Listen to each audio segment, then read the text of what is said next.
A small town in Caddo County is facing an uncertain economic future following the mandated closing of its federal prison facility. Built in 1989, the Great Plains Correctional Facility generated hundreds of new jobs and millions of dollars in revenue. No more.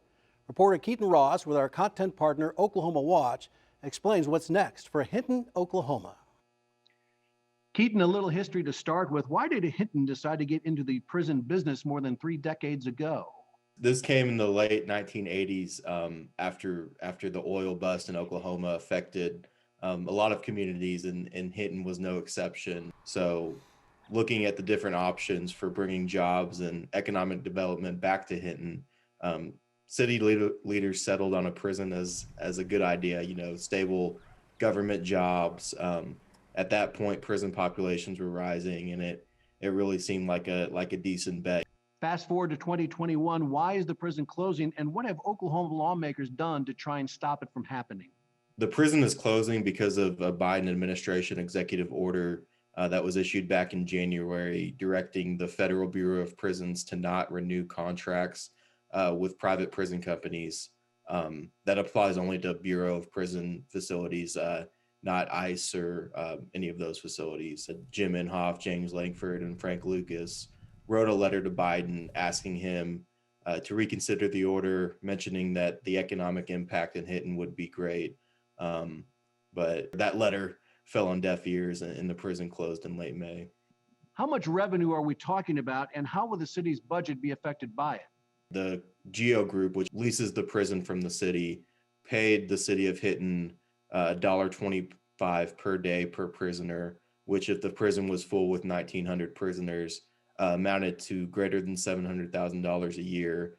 In addition to that, the prison used lots of utilities, which is more revenue for the city. So the total annual economic impact to the city without the prison amounts to about $1.5 million, about a third of the city budget. Keaton, exactly how many jobs are we talking about here? Approximately 250 to 300 jobs at the prison.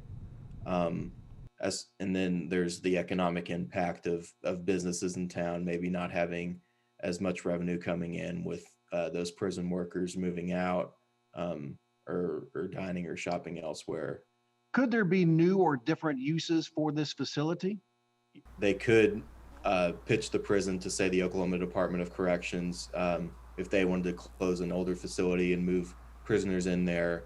The prison could be operated as a private prison, or the state could lease the facility and run it as a state facility with state corrections officers. But then again, we look at a private prison in Watauga that closed in 2010, and it's basically sat vacant for more than a decade. Did the prison have a good track record in terms of how it was run and how it treated inmates? The city leaders and people I talked to in Hinton say, yes, it did have a good track record. They mentioned, there haven't been any recent problems with escapes or violence or riots. Are prison closings becoming more common in Oklahoma? A state prison, the William S. Key Correctional Center in Fort Supply, is being vacated right now. And a lot of these closures are a result of just the declining prison population. We've seen with the COVID-19 pandemic and some justice reforms taking place that there just isn't the demand for prison beds that there was, say, maybe 5 or 10 years ago. Keaton Ross, great information. Thank you for your time. Thank you very much for having me. Always a pleasure.